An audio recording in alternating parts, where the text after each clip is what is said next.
board now.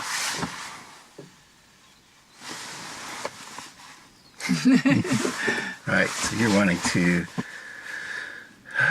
share a few things for some people who've asked you some questions.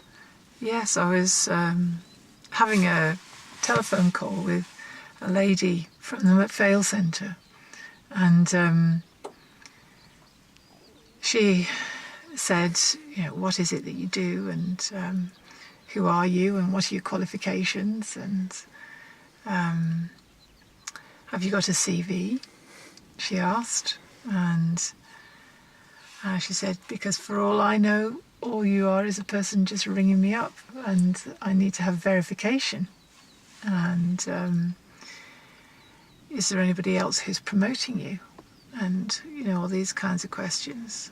And so it's been probably at least 20 years since I've done a CV.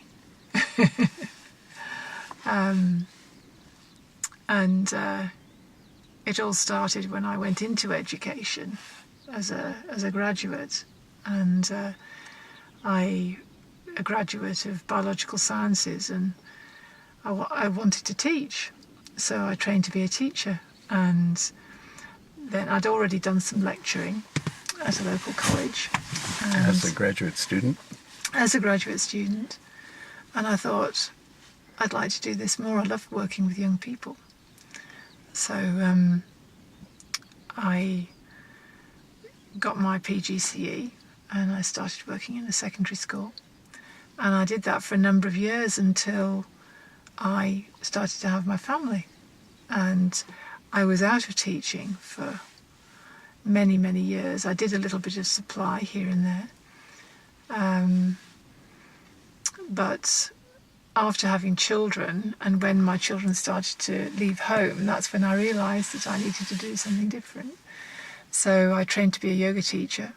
I'd been doing yoga for many, many years. In any case, my own practice ever since I was a teenager, really. I used to go and have a look at my mum's books on her bookshelf, and one of them was a yoga book. So you got certified as a yoga teacher? Yes. Was there a particular lineage of yoga? Not particular, other than it was the British Wheel of Yoga, but I did train with people like Donna Farey. I went along to her workshops because I was continually curious about discovering new things. And but then I started to develop a really bad back, and it never seemed to go away. And even when I was practicing, doing my regular practice of yoga, it just seemed to be getting worse and worse.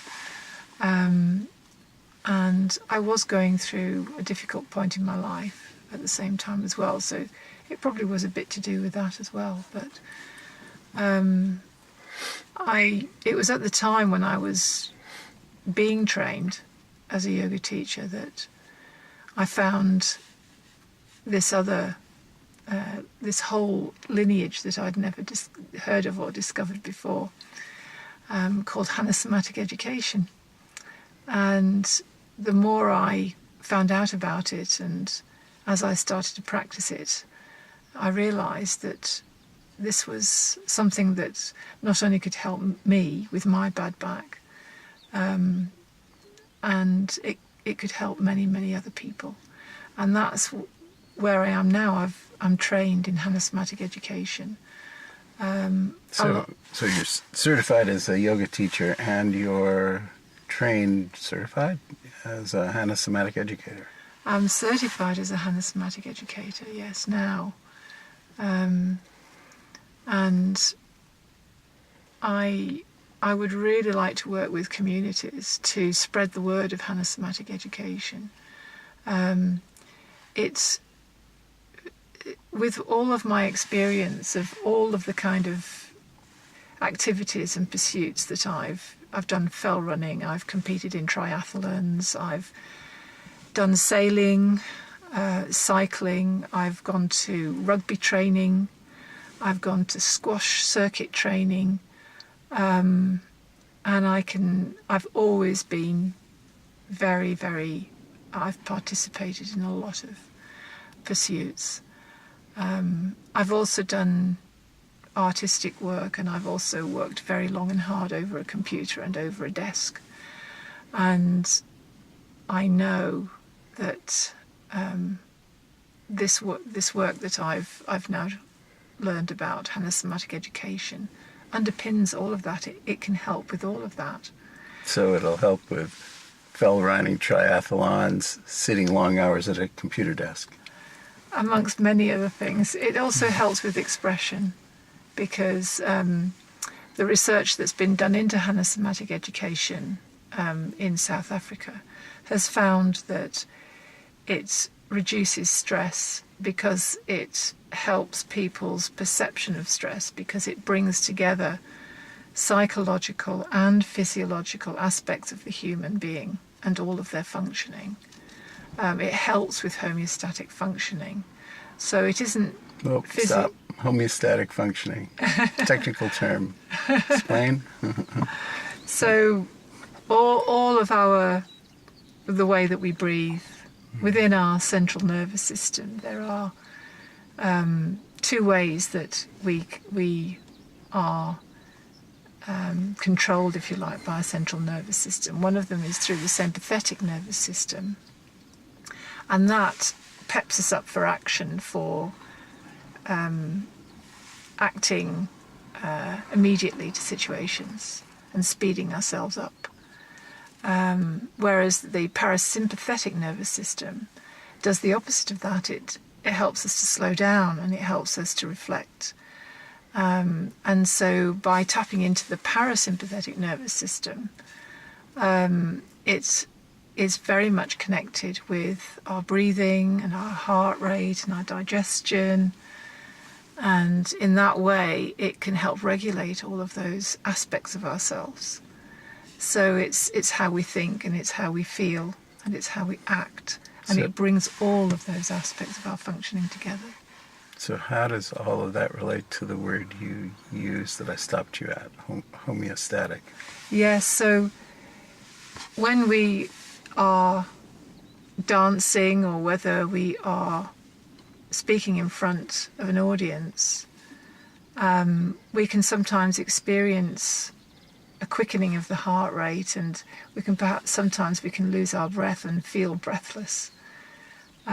So it helps us to anticipate that that's going to happen, and it helps us to self-regulate it, so we can instinctively know how to breathe, to be able to calm us down, so that we can perform in those sometimes highly pressurized situations, or high performance situations.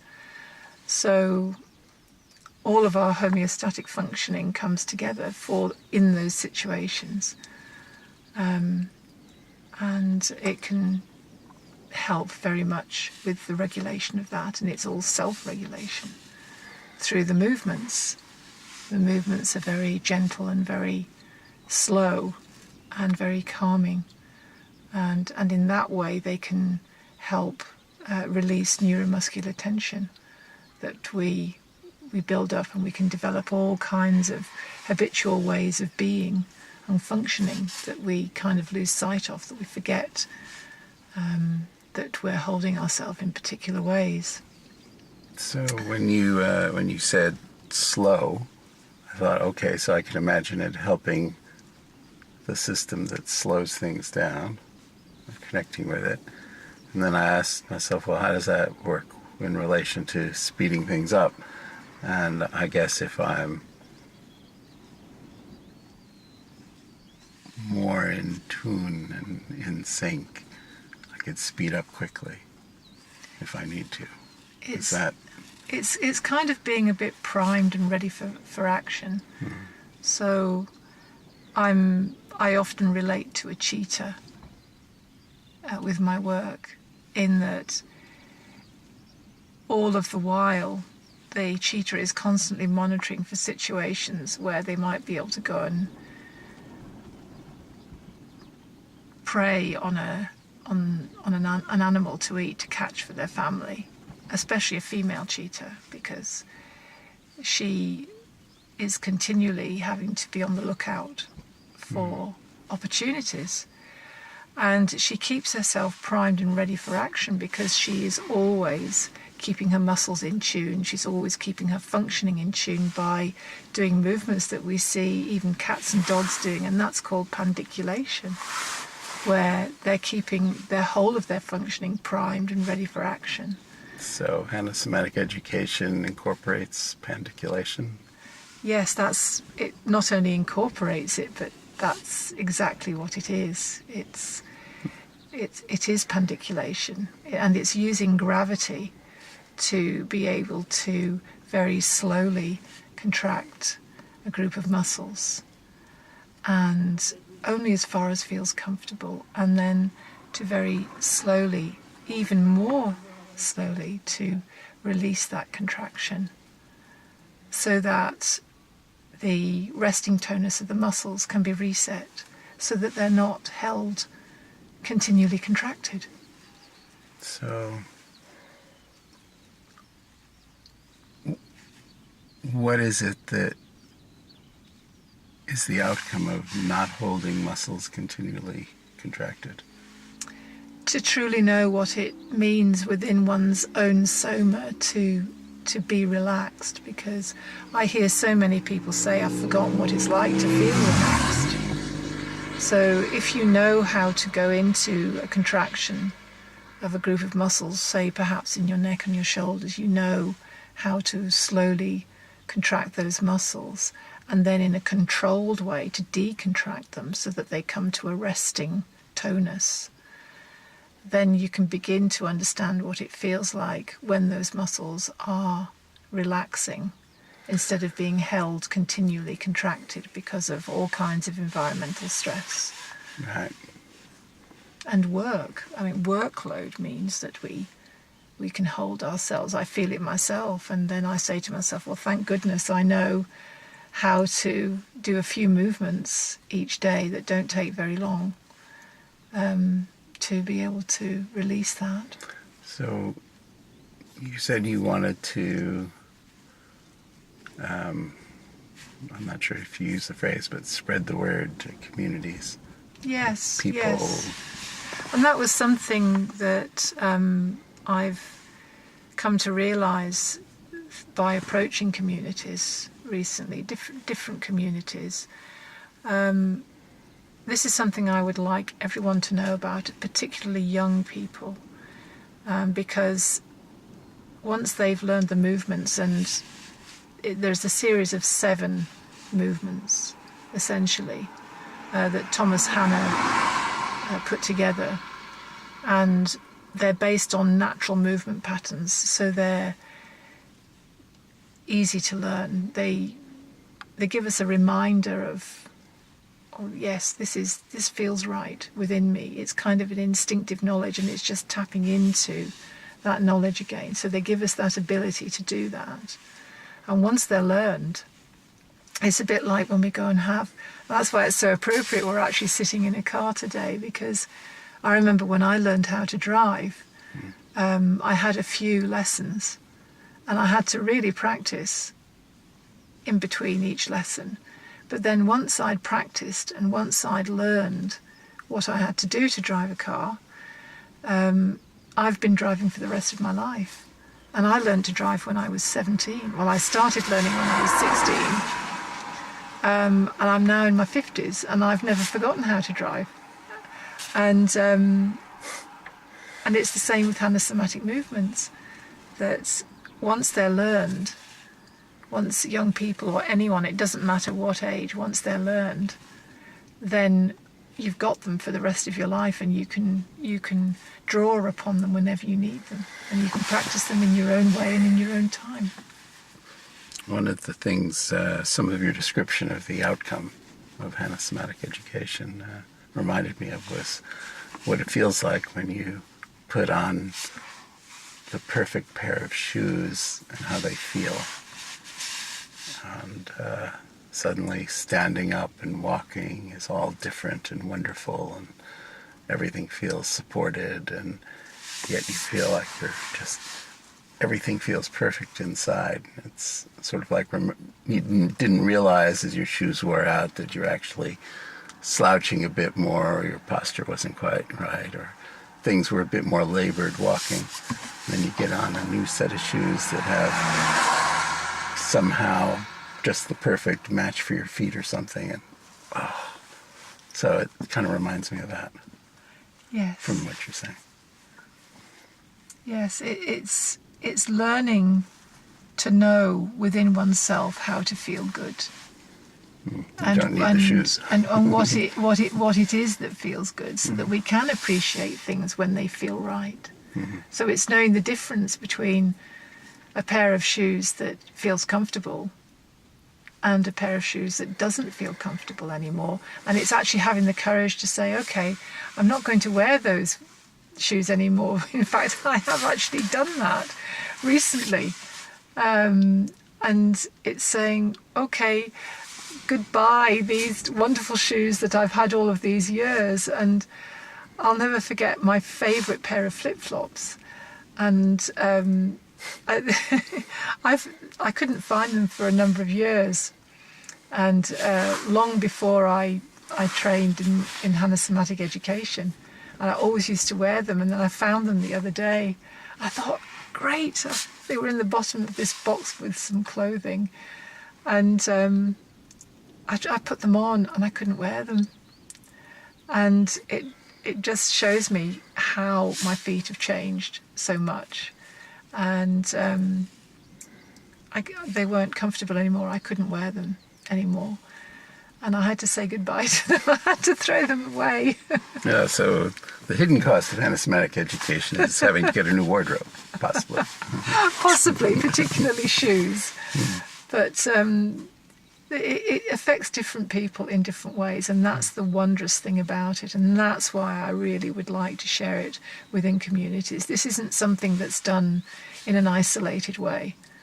This is something that I would like to share with as many people as possible, because this isn't my own knowledge that belongs to me. It isn't that. This is something that it's everybody's knowledge, and everyone knows how to do these movements. It's just that we've got so forgotten, and because we're so constrained with our lifestyle and what the demands that are placed upon us and the external pressures that we feel that we have to try to alleviate in some way. And that's what I want to be able to share with people, so that they know that this is something that they can always return to whenever they need to. So what's the process for sharing? Well, it's a self-teaching process, and all I'm there is to be a guide. And so it's essential, in its most general sense. The process is Hanna Somatic Education teaching you how to teach yourself, how to release neuromuscular tension, and to be able to maintain that freedom of movement. So it takes probably about 6 or 8 weeks if it's once a week, or it could be for a weekend over a Saturday and a Sunday, to learn all 7 movements. And then I'm there continually for reference. So once an individual or a group of people get going with the movements, and they've perhaps had experience of the 7 movements to start with, it's a bit like when you first start learning how to drive a car. You just need to practice it, and then perhaps a little bit of guidance for the person to feel familiar and comfortable with it. So on the one hand, you're interested, you've been speaking about doing this with groups. On the other hand, it sounds like it's a very individual experience. Yes, each person progresses in their own way. So it just depends where the person is. And there's also this other idea of sensory motor amnesia that Thomas Hanna talked about and was able to relate to in us all, in that sometimes we can't even identify and sense into our muscles anymore, particularly because they've been held contracted and tight for so long that we can't actually sense and feel them anymore. So that's called sensory motor amnesia. And so because we can't sense into our muscles, we can't move them. To sense something is to move something, and the minute we begin to move it, we sense it. So it's that process of learning how to move in ways that we can begin to feel into our muscles and our joints and our functioning. Do you mean feel from the inside? To feel internally, yes.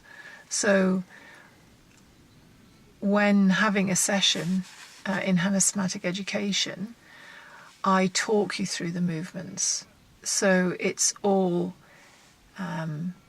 being curious. It's all about being curious within oneself and noticing, well, how does that feel within myself? And that's what makes it so unique, that you're not shown how to do the movements. It's not a visual or an externalized experience. It's completely from within each individual person. So when you say you guide, what is the way in which you guide? I ask you to make a particular movement, but I also take your attention to how you're making that movement. I will ask you to notice what you notice. So it's your when you voice make that you're using. movement. Yes. When I'm using my own voice. So it's Yes. not a hands-on, it's No. not a demonstration, No. it's a voice. It's purely the person having to pay attention. So they have to Pay attention inwardly while listening to your voice. Yes, they have to narrow their attention. And by slowing down in their movements, they're narrowing their attention. And then they're really focusing on what they're doing. Because unless you pay attention, you don't really know what you're doing. And so that's why when I talk everyone through, well, I didn't when I first started. In my own experience, I knew that I had to really focus. And that's what the Hanna Somatic Education does. It enables us to really focus on what we're doing and to know what we're doing.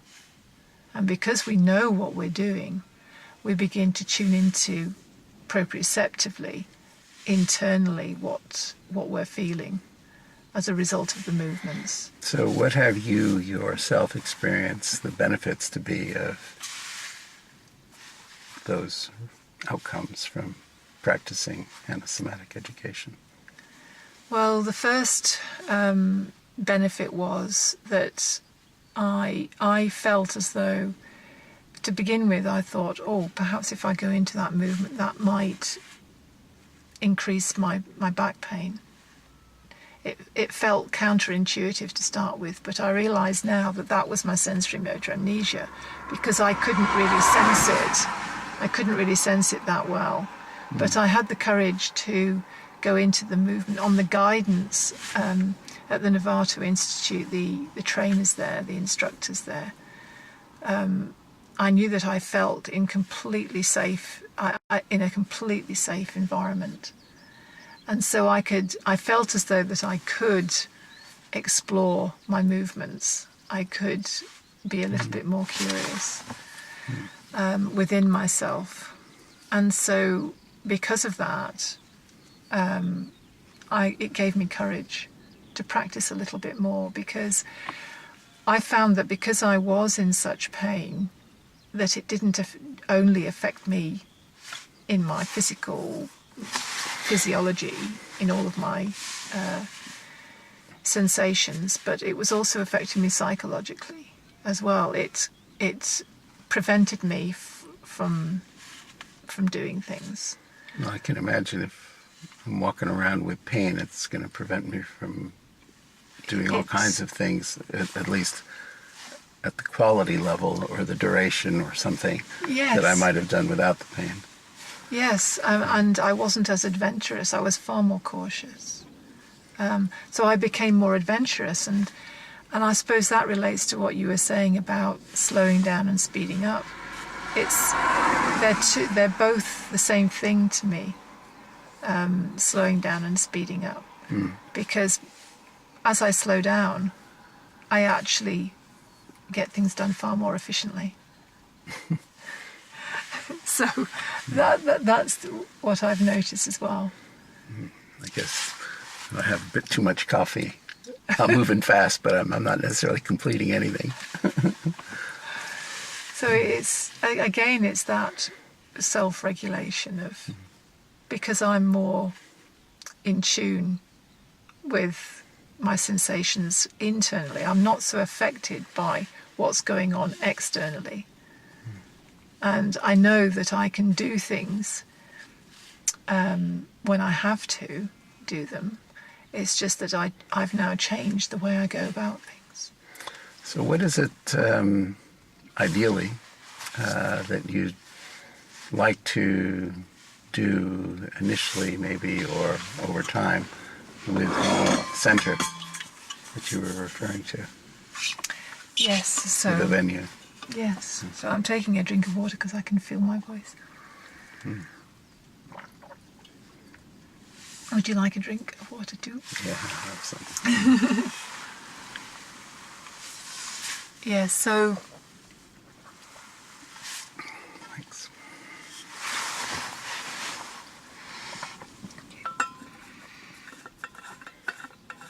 Yes, there is a festival of dance coming up, and it's in a beautiful location. It's in Ullapool, and there's this wonderful centre that's dedicated to dance, and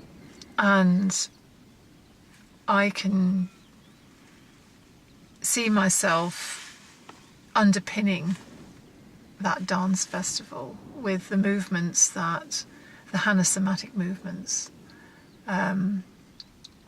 by introducing it to as many people as possible, introducing it to the organisers, to those who are participating in the dance festival, and perhaps in the days before and after the dance festival, so that as many people as possible within the community can experience the movements, and they can find for themselves where it's relevant for them and their lives and how it may benefit them. So when you think about before and after a dance festival, is your thought that some people arrive for the festival a little early and spend a bit of time with you, maybe a weekend before it, or two, because you were saying 8 weeks or 2 days or a weekend. Yes, So, So it can be absolutely over a weekend, and I could spend a few days either during the week or the weekend before or the weekend after. Does it have to be all of the lessons, or is there something that you could do if, say, a dancer has a little bit of a problem with a certain part of their physiology with something they're doing? Yes, I can work with people at individual level.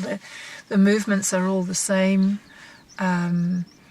It's working at an individual level, then it can be more specific to that person. Whereas where I'm with a group, then depending on the size of the group, we do the same movements, but it just takes a little bit. It's just gone about in a slightly different way. So sometimes with an individual, we may be working with, rather than using gravity as a way of understanding the sensations internally, then I can give a little bit of resistance to the contraction of the muscles, so that the person, if they do have any sensory motor amnesia, they can use that resistance that I'm giving them. They are still doing the work, they are still doing the movement, but all I do is assist them in sensing. So what's the advantage of one way or the other? I suppose if you wanted to be more concentrated in your own progress rather than at the pace of the whole group, then it's going to be more of an advantage, because the whole session is focused entirely on you. Makes sense. So in that way, it's far more tailored. So if anyone was interested in this, what would you suggest they do? I would suggest that we have a session, if they're an individual, and then for them to know what it actually means within them, the sensations, because for some people it isn't just about them being able to sense and to feel internally and to be able to know how to connect with their proprioceptive feedback from doing movements. It's also how they can maintain that, so that they can manage their own progress, so they don't have to keep coming back to me. That's the whole purpose of this. So you make yourself redundant. That's the thing. This is all about the person and learning the movements themselves. And the whole idea is that once they've learned the movements, then they don't need to come back to me. They might want to stay in touch, which happens most of the time, because I'm not just there and then not there. I'm always there in the background. But the idea is to make myself redundant, so that people can do the movements and to do their own practice themselves. Is there anything that I haven't asked you that others, when they talk with you, tend to ask you? Yeah, I suppose what comes up a fair amount is, well, how does it work? And the way it works is that the person themselves is making the change, and what they're changing is they are exciting the motor cortex of their brain by doing the movements very slowly. So instead of movement being controlled at the spinal cord level, and also at the level of the cerebellum, which is very good at making movement, and it's very good at making fast movement. So here comes that connection with fast and slow again. The cerebellum is very, very good at making fast movements. But if we would like to control that movement, whether it be a fast movement or a slow movement, we need to engage the motor cortex of the brain. And that's what the Hanna Somatic movements do. That's what pandiculation does. It enables the person to regain control of how they're moving. And all of the... It's a bit like here in Cumbria, when I was a young girl, and I used to see the farmers laying the scent for the hounds for chasing the foxes. And when we make a new movement, we're laying a scent a bit like that, a bit like laying the scent for the dogs to follow, for the hounds to follow. And we lay that scent by going into a movement very slowly, but more importantly, to come out of the movement very, very slowly. And so what that does is that it gives a way of new pathways being formed. So rather than it simply being a scent, new pathways can actually be formed. And that's how we can get the control of our movements, by going through that process in a very controlled way. It takes time and it takes practice, but it happens. It sounds a little bit like creating a new habit through practice, through repetition. It's being able to find ways of moving comfortably and being able to become more conscious of previous ways, habitual ways of moving, that perhaps we've forgotten that we're doing that. We've become unconscious to it because we automatically can perhaps hold ourselves. If we've had an injury, we can perhaps hold ourselves in a particular way. Or if we're so used to being stooped over a computer screen, we don't realise that our head is continually forwards, and that puts an enormous amount of strain on our spine and on our back. So it's being consciously aware of that, and being able to generate new habits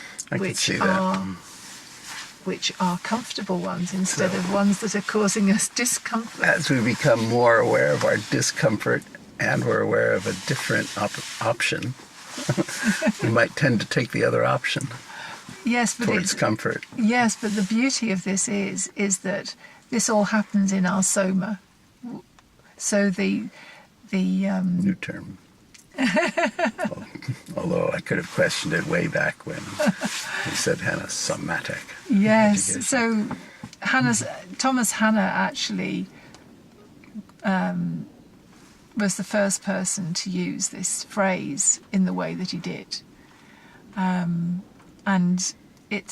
a soma is a living process, and it's functioning at all levels, and that's continually changing.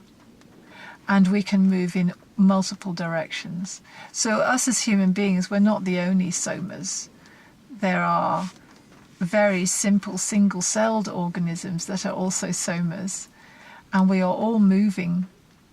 We're all moving in any kind of direction. But we are upstanding against gravity. So as we come up to standing, we are using gravity as a resistance to be able to move towards something. So that's essentially what a soma is. We are all living somas, and we're all going through a process, and it's all of our functioning that's involved with that. And this is what Thomas Hanna talked about. And we can have a somatic culture, and a somatic culture means one in which the individuals that make up that culture are more aware of themselves internally. So and because they feel good, they can then begin to radiate out to others and to help others. I see. Okay, then hence the community element as well. Yes. Got it.